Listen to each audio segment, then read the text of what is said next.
Bueno, muy buenas tardes a todos. Vamos a dar comienzo a esta actividad. En nombre, en nombre del Comité de Residencias de la Asociación Argentina de Cirugía les queremos dar la bienvenida a este seminario que lo que busca es colaborar con esta situación tan difícil en la cual estamos todos inmersos.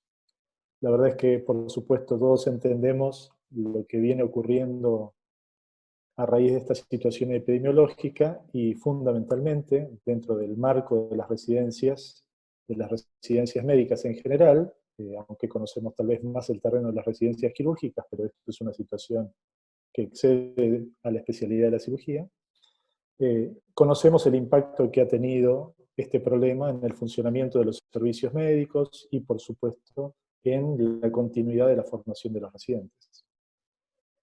Este seminario pretende ser bastante concreto, no queremos extenderlo demasiado, vamos básicamente a dar lugar a la exposición por parte de la licenciada Laura Magallán, quien es asesora pedagógica en el Comité de Residencias de la Asociación.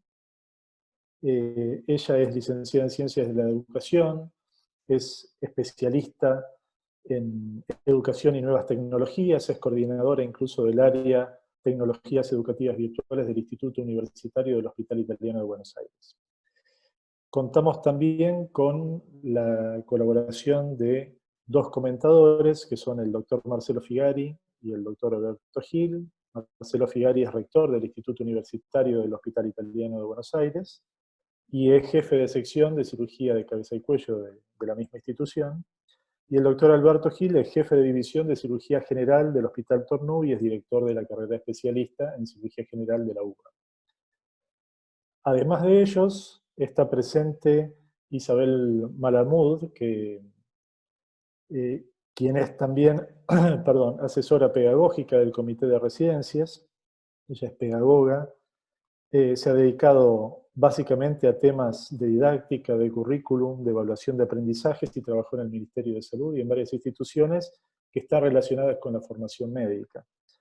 A todos ellos les agradecemos su colaboración. Hay un espacio de preguntas y respuestas al cual todos ustedes pueden acceder para plantear sus preguntas, veremos de qué se tratan y en la medida de lo posible serán respondidas mientras se va dando el seminario.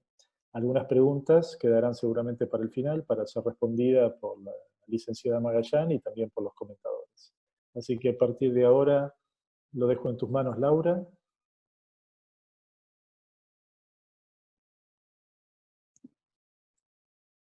Muy bien. Bueno, buenas tardes a todos. Es un gusto compartir este encuentro con ustedes. Esperamos que sea de utilidad y compartir reflexiones respecto de, como decía Axel, este momento que estamos transitando y los próximos pasos o cómo encarar la continuidad de la formación. Vamos a comenzar la presentación. Cuando hablamos de virtualización de la formación, la virtualización implica un proceso que lleva tiempo, es un proceso planificado en el tiempo, que se hace con anticipación, que tiene algunos elementos o componentes que tienen que estar presentes, que tiene que haber instituciones comprometidas en este proceso, docentes que estén capacitados, directivos que estén acompañando todo lo que tiene que ver con la virtualización, currículums, planes de estudio que tengan integración de tecnologías, que se actualicen en ese sentido, y que tengan el equipamiento disponible en la institución, y un tema que no es menor, que es la conectividad. Entonces, este es el requisito de la virtualización. En este sentido, si tenemos en cuenta lo que sucedió en este contexto, fue algo no planificado, no esperado, para lo cual ninguna de las instituciones estaba preparada. Algunas instituciones tenían un camino mayor recorrido y estaban en planes de virtualizar distintos programas, pero lo cierto es que ninguna institución estaba preparada para esta situación. En general, los docentes y muchas veces también los estudiantes no cuentan con los dispositivos aptos como para hacer una virtualización de la enseñanza. todos tuvimos que estar en esta situación de aislamiento, muchas veces en contextos donde en una misma casa varios integrantes de la familia comparten dispositivos incluso, y en condiciones que a lo mejor no son las más oportunas, a las más propicias para el estudio y para la formación, con problemas de conectividad que todos tenemos, conectividades inestables o deficientes en múltiples sentidos, con docentes que no tenían capacitación específica en muchos casos, y también en muchos casos también que no tenían un perfil más dado a la virtualidad, digamos, los docentes que están más innovadores o con más predisposición para enseñar con tecnologías ya tenían capacitación, pero en general hay muchos docentes de presencial que no se siente familiarizado, no se siente predispuesto a enseñar con tecnologías. Bueno, en este contexto fue que sucedió lo que Marta Mena llama el apagón de la presencialidad. Se pausó la presencialidad y las instituciones masivamente decidieron darle continuidad a las formaciones, a los programas que estaban llevando adelante, y lo que hubo fue un masivo desembarco en herramientas de videoconferencia. Zoom y Meet han sido las más usadas, según se estudió, y en un primer momento lo que sucedió fue la reproducción de las clases presenciales, pero transmitidas. En algunos casos más cortas, en otros casos más extensas. Eso fue lo que sucedió en un primer momento. ¿Qué es lo que viene, digamos, cuál es el diagnóstico unánime de las universidades respecto de lo que viene? Bueno, lo que viene en el escenario post-pandemia es una mayor hibridación de los programas. ¿Qué quiere decir esto? Una mayor preponderancia de los programas semipresenciales, que tienen un componente presencial y que tienen instancias virtuales. Se piensa que con el tema del aislamiento necesario y la distancia social, cuando se retome la presencialidad de todas formas, va a haber cambios trascendentales y la presencialidad se va a reservar más específicamente, más estratégicamente, para aquello para lo cual es indispensable. En el caso de los programas formativos en salud, para las prácticas, para el laboratorio, para todo aquello que no se pueda reemplazar con la virtualidad. Todos los cambios que vinieron sucediendo en el último tiempo, muchos de ellos van a permanecer. Hay nuevas miradas, nuevas perspectivas. Nos hemos dado cuenta en muchos casos que se usaba presencialidad para situaciones que no necesariamente lo requerían, entonces va a haber como una nueva mirada sobre los programas. ¿Y esto qué requiere? Bueno, por un lado, la revisión de los diseños curriculares, requiere una capacitación docente específica, que muchas instituciones han comenzado a hacer, requiere de equipamiento, porque necesariamente se va a requerir un equipamiento más, con más posibilidades, y claramente se va a requerir una conectividad mucho mejor. La próxima, por favor. Entonces, ¿cómo hacemos para pasar de esa remotización inicial de la enseñanza, de esa clase presencial transmitida, a una virtualización de la formación? A algo que se pueda hacer en el tiempo, de manera más planificada, con más herramientas para los docentes. Bueno, hay que transitar este camino y hay que ir avanzando de manera progresiva. En principio, en el segundo cuatrimestre lo que se prevé es que la enseñanza, por lo menos, va a seguir con aislamiento. Entonces, en este sentido, tenemos un poco más de margen de lo que pasó en marzo para avanzar en la virtualización. Cuando hablamos de formación en entornos virtuales, pensamos en una formación que se da desde cualquier lugar, en cualquier momento y a través de múltiples dispositivos. Y esta es la gran condición que tiene la enseñanza y el aprendizaje en entornos virtuales, que tiene que ver con la flexibilidad, para que cada uno, dentro de un tiempo determinado por el equipo docente, pueda acceder a los materiales y a las actividades. Claro que muchas veces cuando se dice, bueno, voy a hacer una formación y la voy a hacer virtual porque no tengo tiempo, no es la mejor decisión. Cualquier formación requiere que tengamos un tiempo y una disponibilidad para el estudio, para el aprendizaje. Entonces, es necesario preservar esta disponibilidad. Otra de las características que son centrales dentro de la formación en entornos virtuales tiene que ver con la autonomía, con la necesidad de ganar una cierta autodisciplina y autoorganización de los tiempos para poder cumplir los distintos tramos de la formación. En este sentido, desde el punto de vista docente, ir secuenciando, ir incluyendo plazos para la publicación de materiales, para la entrega de actividades, colabora en que los estudiantes desarrollen esta autonomía progresivamente. Y finalmente hay una curva de aprendizaje que no tiene que ver solamente con el contenido de la formación, sino también con la modalidad. Aprender en un entorno virtual tiene sus características propias que es necesario aprender y como docentes es necesario acompañar en la formación de la gente que tenemos a cargo. La próxima, por favor.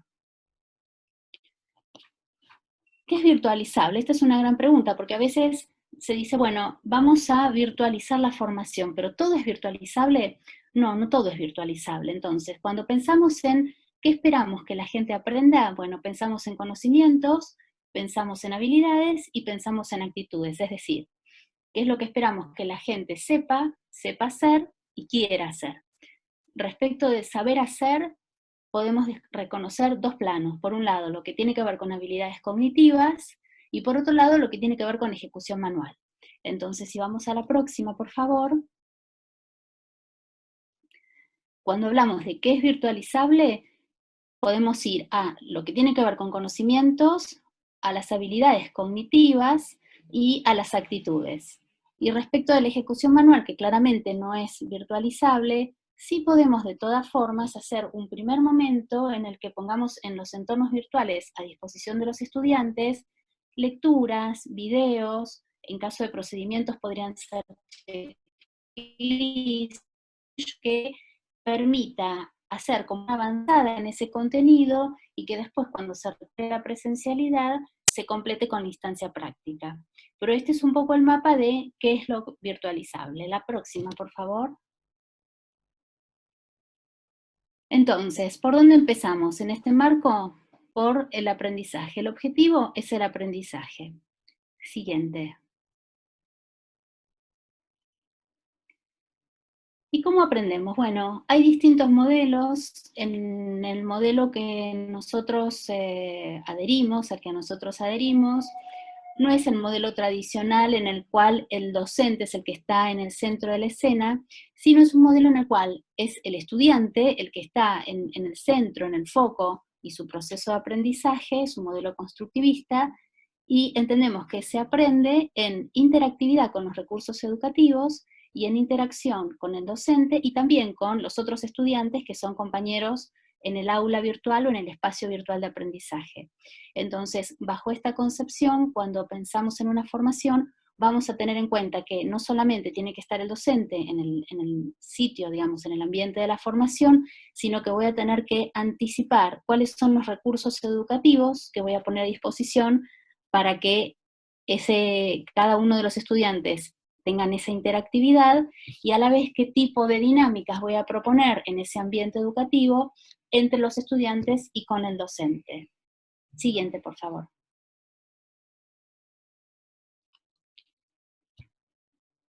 La programación, digamos, más allá de qué modalidad de formación decidamos, sea presencial o sea virtual, el primer punto es la programación, es tener en cuenta los distintos componentes que tienen que ver a un programa educativo. Entonces, también la virtualidad, la primera pregunta es, ¿a quién voy a enseñar? ¿Cuál es el destinatario?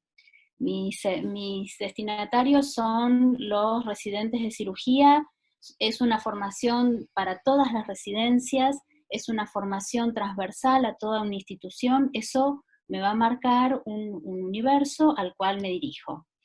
La segunda pregunta tiene que ver con el objetivo, o sea, ¿para qué enseño? ¿Qué es lo que espero que este grupo de gente a quien yo me dirijo vaya a aprender? ¿Sí? ¿Qué conocimientos, qué habilidades, qué actitudes deberían desarrollar? Esa pregunta por los destinatarios, tener claro a quién voy a enseñar y tener claro qué es lo que espero que este grupo aprenda, me va a permitir recortar cuáles son los contenidos de la formación que voy a incluir. La siguiente pregunta tiene que ver con cómo voy a enseñar, qué estrategias de enseñanza voy a desplegar para que esto suceda. Después me voy a preguntar por el tiempo, cuándo voy a hacer la formación. A veces el tiempo es algo que yo puedo definir como formador. Bueno, voy a dedicarle a este tema 1 mes, 2 meses, 6 meses, lo que fuera. En otras ocasiones el tiempo es dato y me dicen, bueno, en determinado tiempo esta persona o este grupo tiene que estar formado, y en función de eso también es una de las variables que hay que tener en cuenta. Y finalmente, pero también como inicio, la evaluación, y entendiendo la evaluación como un sistema que no es lo que ocurre al final de la formación, sino que ocurre desde el inicio, a lo largo de toda la formación y al finalizar. Entonces, estos son los distintos componentes de la programación. La programación es un sistema. En la medida en que se modifica uno de estos componentes, se modifican los demás también. Si yo cambio el destinatario, seguramente va a cambiar el objetivo y necesariamente va a cambiar el contenido, y así con cada uno de los componentes. Entonces esto es importante tenerlo claro cada vez que uno tiene que pensar en diseñar una formación. Sí, adelante, por favor. Otra cuestión importante a tener en cuenta en la virtualidad, y en realidad siempre, es que la formación tiene 3 grandes momentos. Hay un primer momento de presentación, de familiarización, cuando hablamos de la formación en entornos virtuales, esto que decíamos de acompañar una curva de aprendizaje, permitir que la gente se familiarice con un entorno digital, con los recursos que va a tener disponibles, con las formas de comunicación, es fundamental. Entonces, un primer momento de presentación, un segundo momento en el que se desarrollan los contenidos previstos para esa formación, se presentan los materiales, se presentan las actividades, y un último momento de cierre, de integración, donde hay lugar también para la evaluación final. Esta estructura de los 3 momentos se aplica tanto al diseño más macro de una formación, de un curso, de un programa, como a una clase. Siempre es conveniente tener en cuenta estos 3 momentos. Siguiente, por favor. Cuando hablamos de la formación en entornos virtuales con tecnologías, tenemos disponibles una gran cantidad de herramientas tecnológicas, aplicaciones, plataformas, distintos escenarios, y permanentemente surgen nuevas herramientas. Siguiente.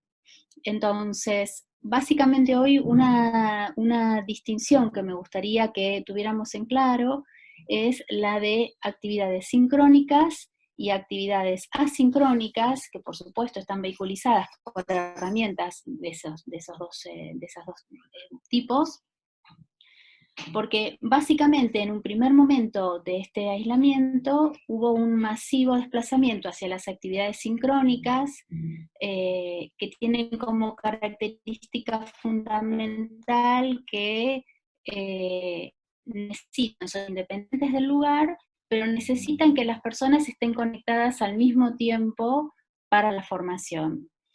En diferencia, las actividades asincrónicas, que también son independientes del lugar, no necesitan que las personas estén conectadas al mismo tiempo. Entonces esto es más flexible, sobre todo en un escenario donde los profesionales de la salud, por guardias, por distintas actividades que puedan suceder, a veces tienen dificultad para estar en una actividad sincrónica. Entonces, la idea es poder combinar estas dos instancias y hacer un uso como más estratégico de las actividades sincrónicas. O sea, siempre es necesario hacer un Zoom o encontrarnos en una videoconferencia, y seguramente no. A lo mejor para alguna clase se puede anticipar un material, se puede anticipar una lectura, un video, una clase locutada, y se puede usar esa actividad, ese momento sincrónico, bien para espacio de consultas, bien para análisis de casos, para hacer una discusión. A veces hay temas que son críticos o son más complejos y se beneficia de una puesta en común o de una revisión. Pero esas clases tan extendidas, que a veces se piensan para 4 o 6 horas, son realmente maratónicas y no siempre tienen el mejor sentido y el mejor resultado. Entonces la idea es poder combinar estas dos instancias. Con respecto a las asincrónicas, hay distintas plataformas que nos permiten ir interactuando y realizando progresos en la formación con cierta flexibilidad. Entonces, cada uno puede entrar en la medida que le es más cómodo y cumplir con sus actividades ahí. Vamos a la próxima para ver algunas herramientas.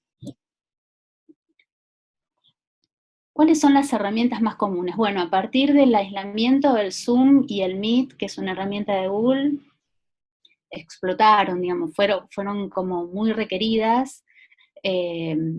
Las dos tienen versiones que tienen que son libres, digamos, que se pueden usar con cuentas independientes, así que esas son herramientas que se usan mucho.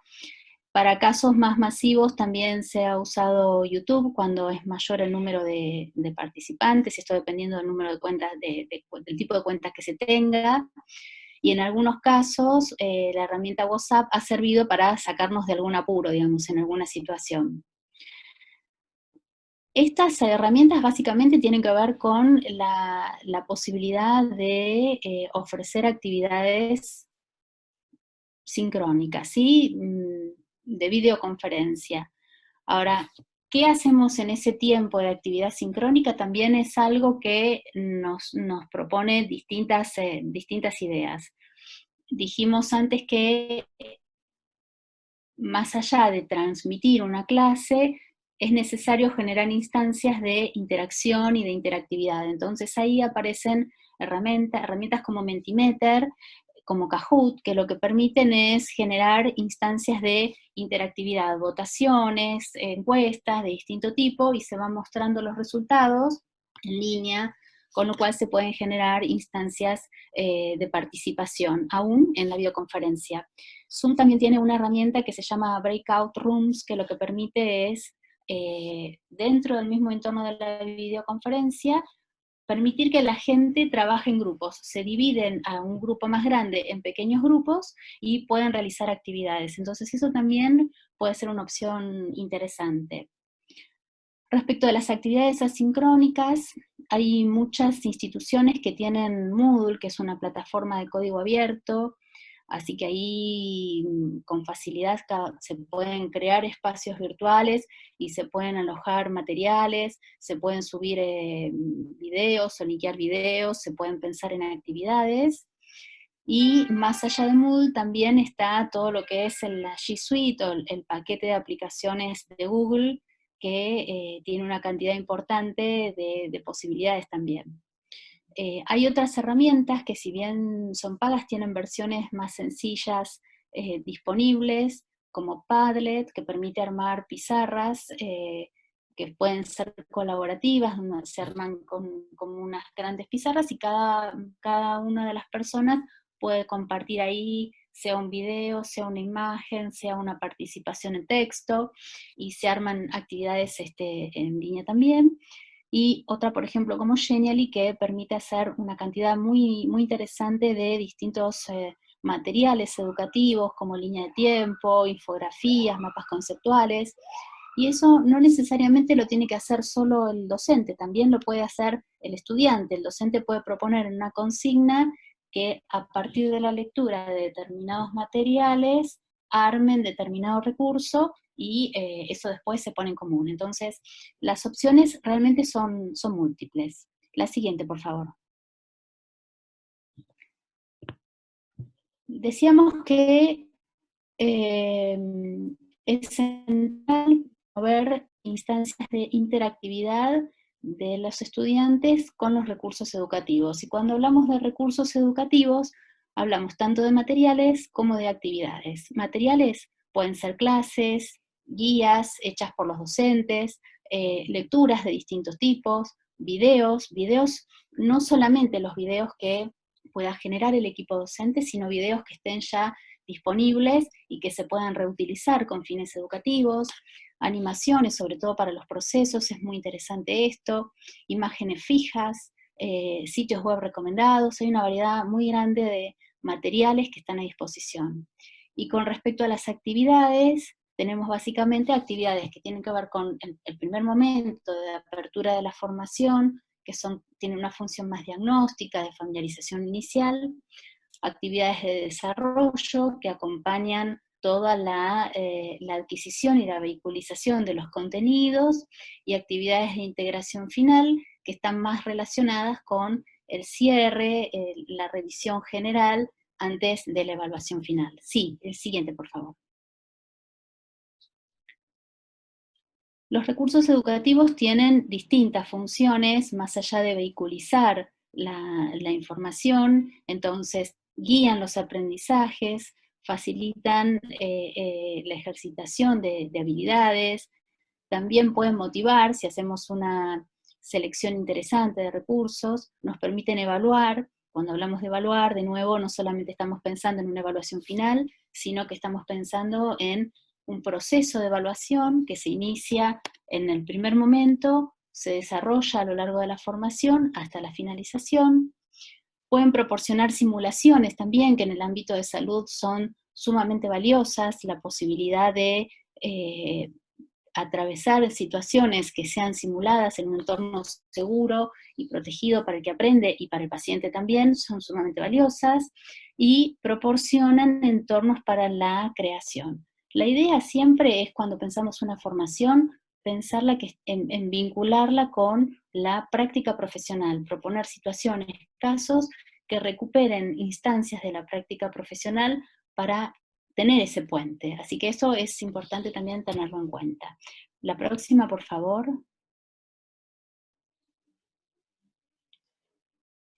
Todo un capítulo acá tiene que ver con los recursos educativos abiertos. Estos recursos están disponibles en la red, en internet. Son recursos de dominio público que muchas veces tienen licencias. Hay licencias que se llaman Creative Commons, que lo que permiten es distintos usos en función del caso.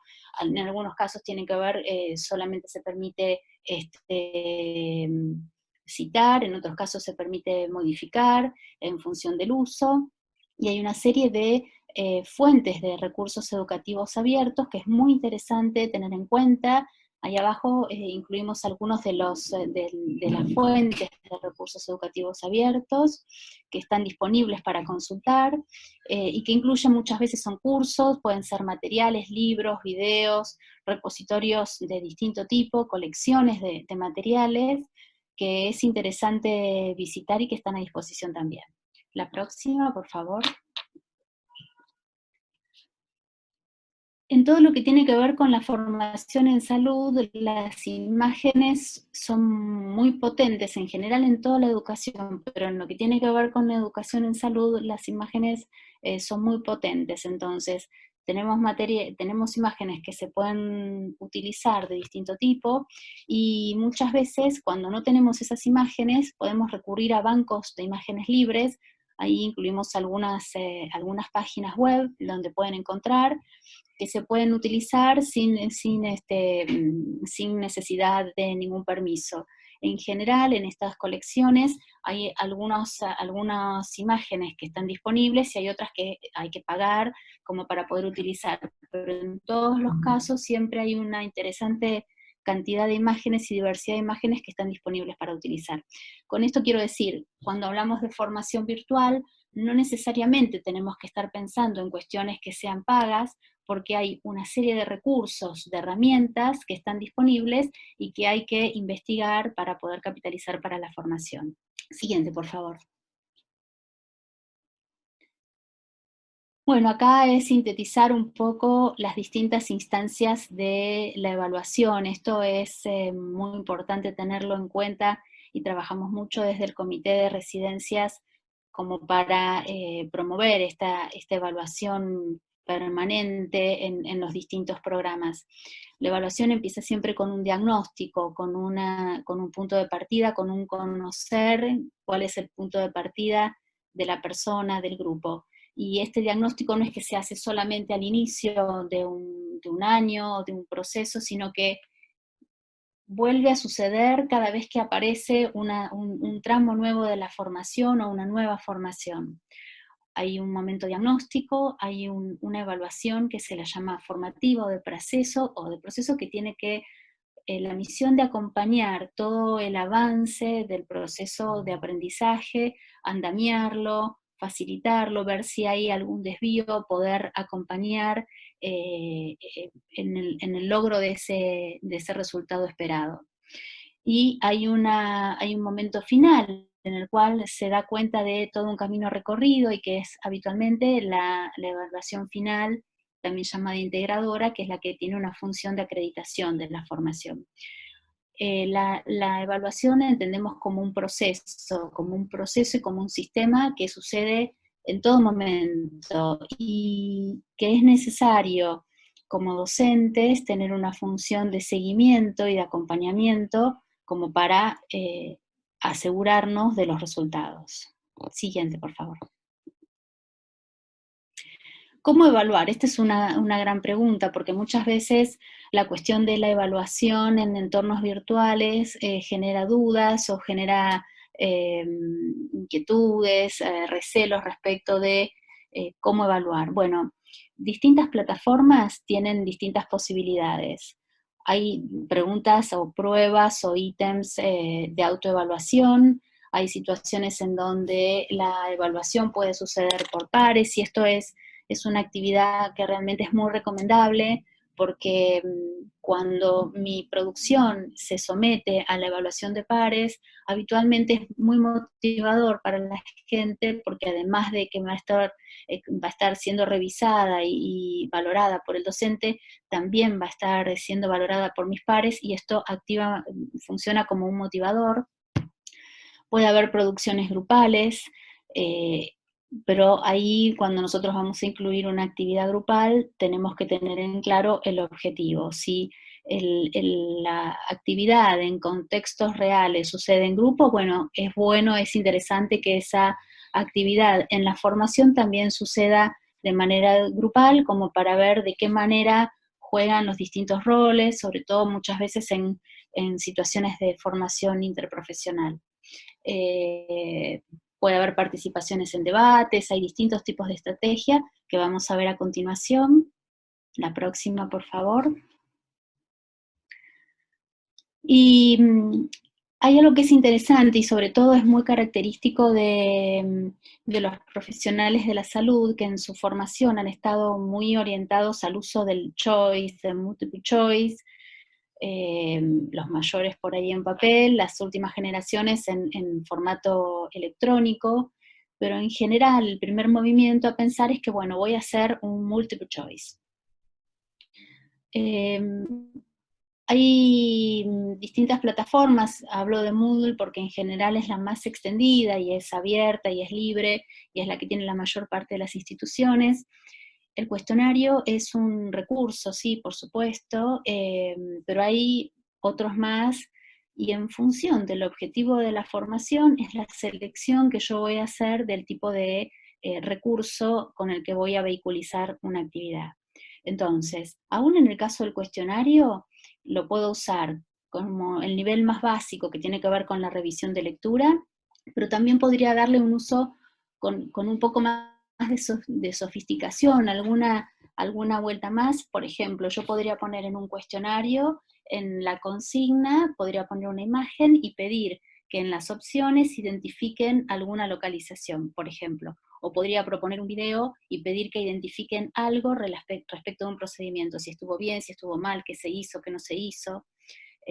Podría a partir de ese cuestionario proponer la toma de decisiones a partir de una determinada situación que se presenta. ¿Usted qué haría? ¿Qué no haría? Podría ser toma de decisiones diagnósticas, terapéuticas, de derivación, de seguimiento. Entonces, eso respecto al cuestionario. Pero también hay otros recursos. Entonces, para plantear actividades, si yo quiero que la gente aprenda o ejercite la discusión, la construcción, la argumentación, puedo usar una actividad en el foro, por ejemplo. Si yo lo que quiero es que hagan una producción individual y la compartan con el docente para que solamente el docente la vea, puedo usar el recurso tarea. Si yo lo que quiero es que la gente ejercite la toma de decisiones, que es un recurso que se usa mucho en simulación, tengo a disposición el recurso elección. ¿Y qué es lo que hace este recurso? Me presenta ante una situación una posibilidad de opciones y en función del camino que yo voy tomando me confronta con las consecuencias de selección. En el caso del recurso elección puede haber opciones que no necesariamente tengan que ser correctas o incorrectas. Podría haber opciones que sean correctas pero con distinto grado de oportunidad o de adecuación. Entonces, según la que voy seleccionando y voy viendo las consecuencias, me permite volver hacia atrás y volver a considerar las opciones o no, eso según cómo se configure. Pero es un recurso muy interesante. Otra posibilidad es usar el glosario, y el glosario, de nuevo, no necesariamente tiene que ser creado por el docente, sino que se puede proponer como una actividad la creación de un glosario colaborativo en donde los estudiantes creen colecciones respecto de algo. Pueden ser conceptos, procedimientos, fórmulas. Hay distintos tipos de recursos que se pueden compartir aquí.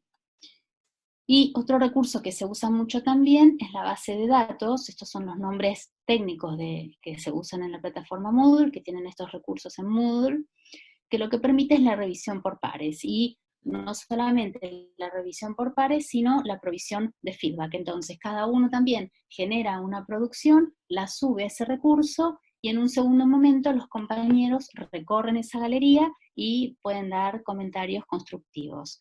Entonces, es importante tener en cuenta que el cuestionario es un recurso valioso, pero hay otros más que está bueno y es interesante que puedan explorar. La próxima, por favor. ¿Qué es central en todo este proceso? Como siempre, el rol del docente. Entonces, el docente tiene la misión de facilitar la competencia digital con fines académicos, porque muchas veces, y sobre todo en los primeros años, si bien las generaciones más jóvenes están muy familiarizadas con la tecnología y con las aplicaciones, pero no están tan familiarizadas con el uso de esa tecnología con fines académicos. Entonces, esta adaptación es necesario acompañarla y andamiarla. Implica también aprender con tecnologías, aprender a autoorganizarse y desarrollar una autonomía que muchas veces no está presente en el inicio. Es central también proporcionar recursos educativos que sean desafiantes en algún punto, ¿no? Que tengan un grado suficiente de desafío, pero que nos inviten a aprender a resolver problemas, situaciones. No olvidarnos de incluir instancias de interacción e interactividad, como vimos. Y acá este punto también es central, regular la cantidad de actividad, porque a veces al pasar de lo presencial a lo virtual, hay como una tendencia a sobrecargar de actividad y muchas veces los alumnos suelen tener como una sensación de agobio, como que es demasiado. Entonces hay que tener una buena medición de la cantidad de actividad que se va a proponer.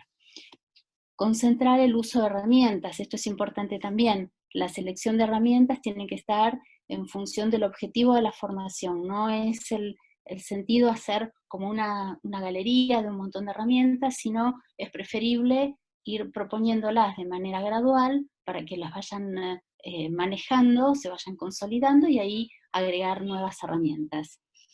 Estar presentes como docentes en el espacio educativo, es fundamental tener presencia, no importa si es presencial o virtual, tener la presencia docente, recorrer el espacio, hacer seguimiento y brindar feedback es central también en la modalidad virtual. La próxima. Y bueno, en todo el proceso, revisar, identificar oportunidades de mejora en todo lo que tiene que ver con el proceso, en el diseño inicial, en la selección de los materiales, de las actividades, en el propio desempeño docente también, es fundamental esta mirada evaluadora sobre uno mismo y sobre el proceso que llevo adelante, como para poder mejorarlo para la próxima vez. Sí, muchas gracias. Excelente, Laura. Muy bueno.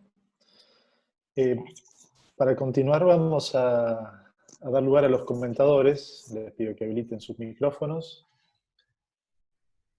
Mientras tanto, también invitamos a los que están asistiendo al seminario que si tienen alguna pregunta que hacer, la vayan depositando en el cuadro de diálogo de preguntas. Le pido primero a Alberto, y después a Marcelo, y después a Isabel, que nos hagan algún comentario de esto también, un poco en relación con su situación actual, ¿no? En el contexto de sus propias residencias, cómo están viviendo esta situación y cómo la virtualidad está colaborando, en qué momento ha llegado, ese tipo de cuestiones. Bueno, buenas tardes a todos los que están acompañándonos en este espacio. En primer lugar, agradecer a la Asociación Argentina de Cirugía que nos brinda este espacio para poder charlar este tema tan importante para todos. Quisiera primero hacer un comentario. Muchos de los residentes, no solo en nuestro país, sino en otros países, han sido convocados a participar en la atención de pacientes afectados por COVID, independientemente de su formación quirúrgica. Con lo cual, esto de por sí les ha generado diferentes sensaciones, desde malestar por tener que participar en actividades que no están acostumbrados a participar, hasta cuestiones por limitarles el tiempo de la formación. Creo que esto tiene importancia respecto del grupo de residentes. Depende de las instituciones también. Hay instituciones que, de acuerdo a sus necesidades, han utilizado el recurso humano de los residentes para poder afrontar esta situación, mientras que otros que tienen una mayor cantidad de personal han logrado dividir a sus residentes en grupos para evitar los contagios, etc. Con lo cual las realidades en nuestro país son a veces diametralmente diferentes. Otro aspecto que Laura dijo en la charla es que la virtualidad se debe planificar con tiempo, y a nosotros esto nos vino de golpe, tuvimos que adaptarnos rápidamente.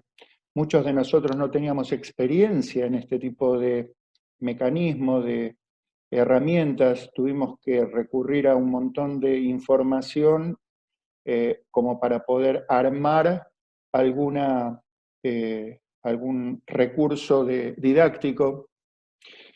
También hay grupos que al principio se resistieron a esta formación y otros que, por el contrario, alentaron este tipo de actividades, y aquellos que al comienzo se resistieron, ahora ocurre que lo están reclamando, mientras que aquellos que comenzaron con mucha intensidad, mucho énfasis, mucho entusiasmo, ahora están cansados. Con lo cual quiero hacer esta pequeña reflexión respecto de las realidades. Me parece excelente la presentación, ya que a todos nosotros nos permite conocer con qué contamos, y cada uno tiene que adaptar a su realidad, a la realidad personal, a la realidad del grupo y a la realidad institucional, estos recursos para que, en definitiva, nuestra obligación, que es la formación de los residentes, no se resienta. Creo que más o menos eso es lo que yo quería aportar en este momento.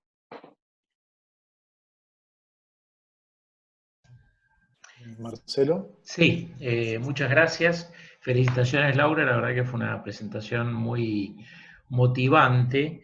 Yo quería hacer algunas consideraciones en el marco del COVID y fuera del marco del COVID, porque en realidad una de las cosas que se repiten, y se repiten seguramente con una base de razón, es que la experiencia que nos hizo transitar el COVID ha traído algunos cambios de paradigma que seguramente transitarán más allá de esta época, y muchos de los cuales son positivos, más allá de la desgracia que esta experiencia representó.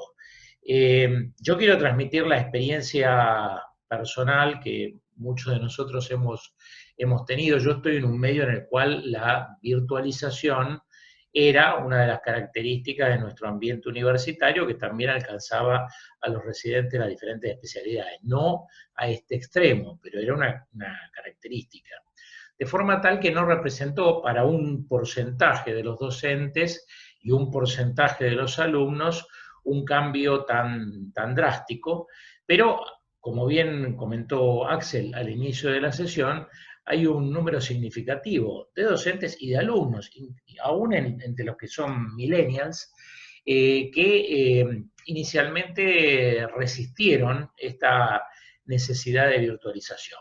Mucho puede tener que ver también con la forma en que las cosas se virtualizan, ¿no? Porque si no se siguen mucho los parámetros que Laura muy bien comentó en cuanto a tener cuidado con la administración de los tiempos, mantener a pesar de la virtualidad e interactividad, manejando distintos instrumentos y demás, uno puede crear ciertas resistencias indebidas. Pero lo cierto es que la virtualidad permitió proseguir con montones de formaciones que de otra forma se habían visto completamente interrumpidas.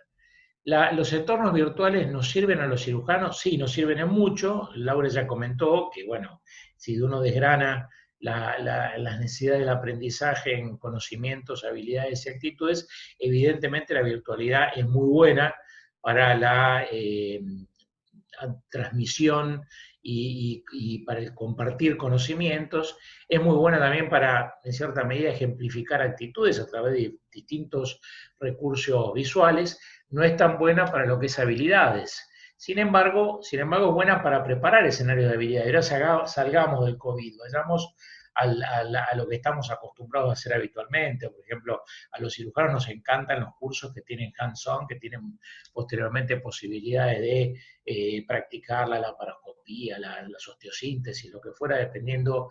La virtualidad permite preparar mejor ese terreno, y entonces ahí tenemos estos cursos que se han dado en llamar blended, mixtos, en los cuales uno puede a través de la virtualidad preparar mucho el terreno, preparar recursos audiovisuales, administrar conocimientos, hacer cierto grado de evaluaciones que nos permitan conocer con qué población estamos y finalmente preparar y administrar mucho mejor el tiempo presencial.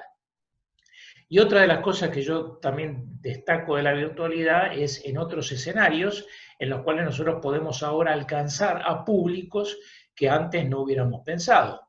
Reuniones científicas que antes se limitaban a 40, 50 personas y hoy día pueden alcanzar 100, 150, 500 personas, no respetando límites y teniendo públicos híbridos, que es algo que no pensábamos. Eso no se va a ir el COVID y sin embargo ese beneficio se va a quedar.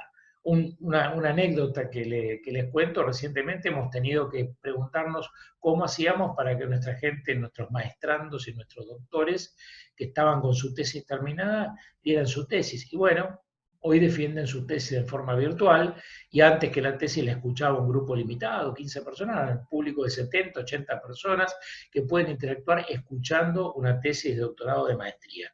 Son beneficios que indudablemente están siempre teniendo en cuenta la necesidad de manejar las herramientas, la necesidad de mantener la interactividad, de no enloquecerse con los tiempos, actividades virtuales, un congreso entero virtual con 12 horas la gente sentada, eso es imposible, que administrarlo en pequeñas instancias temporales, y después nosotros, los cirujanos, que para eso somos mandados a hacer, que nos encanta mostrar resultados, casos, videos, tenemos que tener en cuenta los aspectos en la virtualidad de la confidencialidad y los derechos del paciente y los derechos de autor.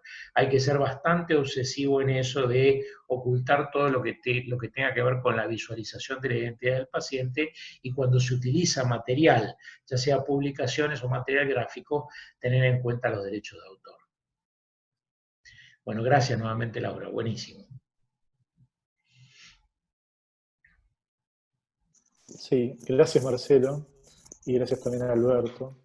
Respecto de lo que recién mencionabas vos, Marcelo, y también lo dijo Laura, surgió una pregunta en el panel que no queda claro quién lo pregunta, porque dice Residencia de Cirugía General, así que esperemos que sean grupos de residentes. Y la pregunta es si conocen herramientas virtuales para simulación de habilidades técnicas. Creo que tiene un poco que ver con lo que vos estuviste hablando, pero no sé si hay alguna plataforma particular, Laura, que vos conozcas que pueda llegar a ser más útil, además de todo esto que estuvo mencionando Marcelo.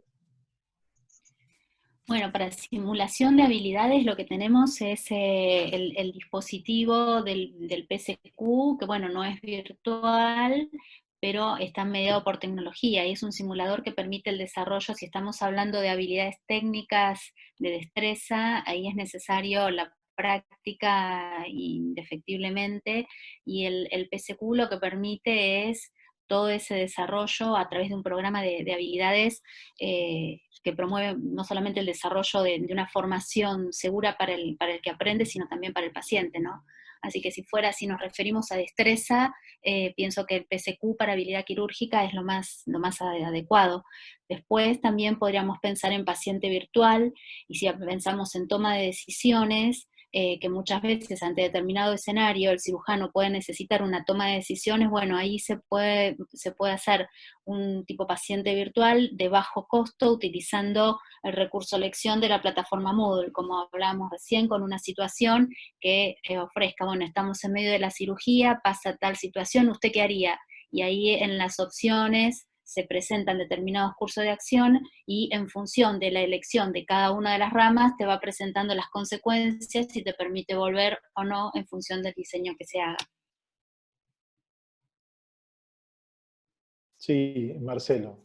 Habilita tu micrófono Sí, ya y está. evidentemente este es un tema que preocupa a muchos, ¿no? La mayoría Mucho. de los comentarios en el panel tienen que ver justamente con la formación en las destrezas, así que... Sí, sobre todo en este momento que ya algunos de las preguntas también lo tocaban, no solamente la interrupción momentánea de la formación quirúrgica debido al momento, sino que también algunas guías que tienen que ver con la seguridad aconsejan que sean los médicos de mayor experiencia los que tomen a su cargo la cirugía. Eso también va en detrimento de la posibilidad.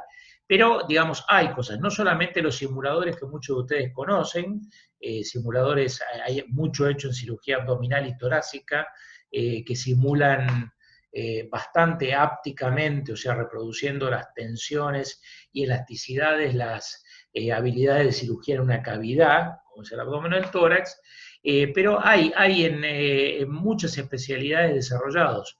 Yo particularmente conozco una que tiene un instrumento que se llama Touch Surgery, que es una plataforma libre que está desarrollada en Inglaterra y que permite desgranar las habilidades quirúrgicas y permite que una persona vaya desarrollando en una pantalla, obviamente, con cierto grado de tridimensionalidad, habilidades, y que si eso no se desarrolla siguiendo el algoritmo previsto, permite volver atrás y volver a practicar. No es lo mismo que desarrollar la habilidad, pero sigue algo de las lógicas. Y como eso existen muchas, probablemente en el próximo lustro vamos a ver cientos de esas plataformas desarrolladas, porque esta es una necesidad que llegó para quedarse, más allá de que exista la posibilidad de practicar la cirugía, pero la simulación cada vez más es una necesidad. Sí, Alberto. Una opinión personal. Creo que, como se dice, las crisis son oportunidades también. Hay muchas oportunidades en la residencia, justamente por tanta actividad quirúrgica y tanta actividad práctica que uno tiene, no tiene suficiente tiempo para reforzar la parte teórica, y creo que justamente esta es una oportunidad para reforzar ese aspecto. Sin ninguna duda que nada va a reemplazar la experiencia del quirófano. La simulación va a ayudar, pero nada va a reemplazarlo, y eso es imposible recuperarlo. Las preguntas que yo vi que se formularon respecto a si pensamos que se ha perdido el tiempo o no se ha perdido el tiempo, la pérdida o ganancia depende de cada uno, cómo va a aprovechar ese tiempo. Si yo voy a aprovechar el tiempo tratando de leer mayor cantidad de texto, ver mayor cantidad de videos, participar en charlas o en Zoom, que hay una enorme oferta, entonces yo voy a pensar que a lo mejor en un aspecto perdido tiempo, pero en otro aspecto he ganado el tiempo. Entonces, respecto de la pérdida del tiempo, que es una de las preguntas que se formularon, creo que depende de uno también. Sí, yo ahora te dejo, Isabel, para hacer tu comentario. Te pido que vayas desmuteando tu micrófono. Lo que yo creo, esto es una opinión personal, es que justamente esto es una oportunidad, así como muchos de nosotros, y me incluyo, menospreciábamos a la consulta virtual con el paciente, a la teleconsulta, porque como somos cirujanos, necesitamos el contacto con el paciente, tenemos que revisarlo, valoramos mucho, y yo, por supuesto que valoro la presencialidad y el contacto cara a cara con los pacientes, pero creo que a través de toda esta situación nos hemos dado cuenta que hay muchísimas consultas de pacientes que se pueden resolver de manera virtual, y que incluso eso les ahorra larguísimos viajes, costos de traslado y un montón de situaciones que la verdad que se ven claramente beneficiadas con este tipo de entornos. Para la formación médica, evidentemente sucede algo bastante parecido. Y esta situación nos permite ver que hay muchas herramientas más que las que habitualmente nosotros utilizamos en la formación del recurso médico. Es un comentario mío nada más. Isabel, sí. Sí, bueno, la presentación me pareció muy, muy interesante, que nos amplió mucho los horizontes de las posibilidades que tiene la virtualidad. Ahora, entiendo también, por otro lado, lo que se plantean las preguntas y de lo que estamos hablando, que bueno, el corazón de la formación de la residencia tiene que ver con la práctica, y los contenidos prácticos son justamente los que tienen más dificultades para ser transmitidos a través de la virtualidad. Entonces, en este contexto también uno dice, bueno, lo que uno puede plantear es un poco remedial, es paliativo. En este sentido, me gustaría sugerir y señalar algo que ya dijo Laura, que en la medida que podamos elegir actividades y propuestas que sean lo más complejas posibles, van a ser actividades que se parezcan más a situaciones de práctica, aunque nunca lo remedien. Estoy hablando de las habilidades cognitivas, no estoy hablando de las destrezas manuales. Las destrezas manuales habrá que explorar los simuladores, los tutoriales, algún otro tipo de herramienta. Pero en cuanto a destrezas cognitivas, que también es un amplio rubro de destrezas y procedimientos que se adquieren en el marco de la residencia, me parece que habría que tener en cuenta esa advertencia, de proponer ejercicios que recuperen esa complejidad. Y otra cosa que quería retomar es la importancia del acompañamiento, de sostener el vínculo pedagógico, de generar grupos de intercambio, de generar grupos de chat, de que la gente se sienta contenida, acompañada, monitoreada. Una tercera cosita y cierro, tomando lo que decía Alberto, en el sentido de las oportunidades. Se está hablando mucho del tema de de la pandemia como una oportunidad para introducir innovaciones en los ámbitos educativos. Creo que en el marco de la residencia podría ser una oportunidad para empezar a pensar algunos contenidos que siempre quedan un poco marginados, que son los contenidos transversales, y en particular los referidos a salud pública, epidemiología, que además es un contexto, el actual, en el cual esto asume una relevancia y un impacto interesante, y que puede ser bastante motivante, bueno, encarar el tratamiento, el abordaje de esos contenidos. Bueno, estos son, muchas gracias, la verdad que me pareció muy interesante toda la presentación, y bueno, gracias.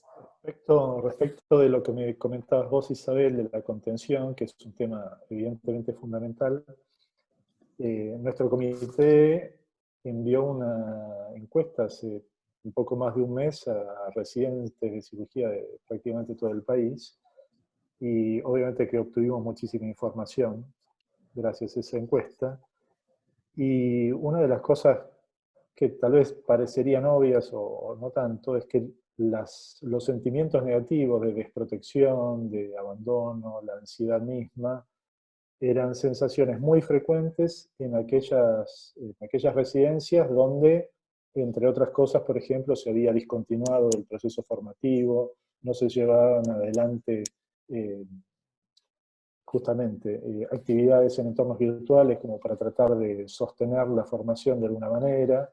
Ese era un tema recurrente, ¿no? Y la pérdida de contacto con sus formadores, ¿no? La sensación de que se habían alejado o de que tenían más dificultad en la comunicación con sus formadores. Ese tema me parece que es muy, muy importante. Me fijo si hay alguna pregunta más. Creo que no.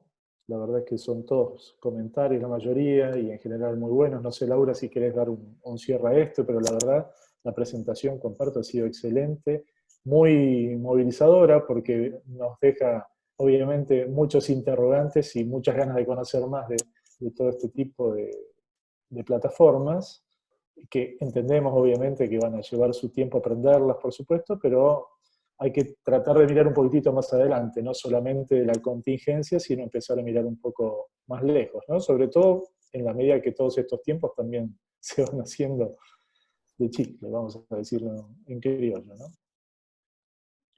Sí, que la hibridación, más allá de que la enseñanza de la cirugía es netamente presencial, por esto que decíamos, hay una perspectiva de mayor hibridación cada vez en los próximos tiempos de los programas. Entonces este es el escenario que viene, tenemos que prepararnos para esto. La virtualización, empezamos diciéndolo, es un proceso que requiere anticipación, que requiere diseño previo. Entonces ya estamos viendo, a diferencia de lo que pasó en marzo, que esto irrumpió con la urgencia de lo que había que gestionar para dar continuidad a los programas formativos, ya estamos viendo que esto es lo que viene. Así que la idea es poder prepararnos, empezar a investigar. Estamos a disposición desde el Comité de Residencias para facilitar, para ayudar en lo que nosotros podamos en estos procesos. Así que bueno, estamos a disposición. Axel, ¿puedo hacer un comentario? Sí, claro, No, Marcelo. porque veo algunas preguntas que no están directamente relacionadas con la virtualidad, pero todo esto ha llevado a gran inquietud de qué está pasando con los ciclos residenciales. Hay inquietud con respecto a este periodo de prolongación de la residencia y el pensamiento de que eso después va a llevar a una minusvalía en todo el programa formativo. Quiero comentarles que la idea del Ministerio es que este ciclo de octubre a octubre se mantenga para siempre. O sea que a partir de ahora las residencias van a ingresar en los meses de octubre, por lo cual nadie va a tener un periodo de formación más corto, que por otra parte era un anhelo que hace tiempo el Ministerio tenía para sacar el ingreso de los residentes de la época de enfermedades estacionales más serias. Pero más allá de eso, se habla mucho del tema de la simulación, y yo creo que la simulación ya está prácticamente anidada en el currículum con mayor o menor medida de casi todas las residencias. Bueno, estamos ya en el tiempo que teníamos idea de que finalizara el seminario. Me parece que ha sido muy interesante. Yo quiero agradecerles primero a todos los que han participado activamente, pero también a los que están atrás de todo esto, particularmente a la Asociación Argentina de Cirugía en general, y a Maine y a Ornella, que estuvieron muy presentes en la organización de este seminario. Espero que haya sido de utilidad y, repito, que movilice interrogantes y los motive para empezar a desarrollar actividades formativas en este tipo de plataformas. Muchísimas gracias a todos. Muchas gracias. Muchas gracias. Hasta luego. Buenas tardes.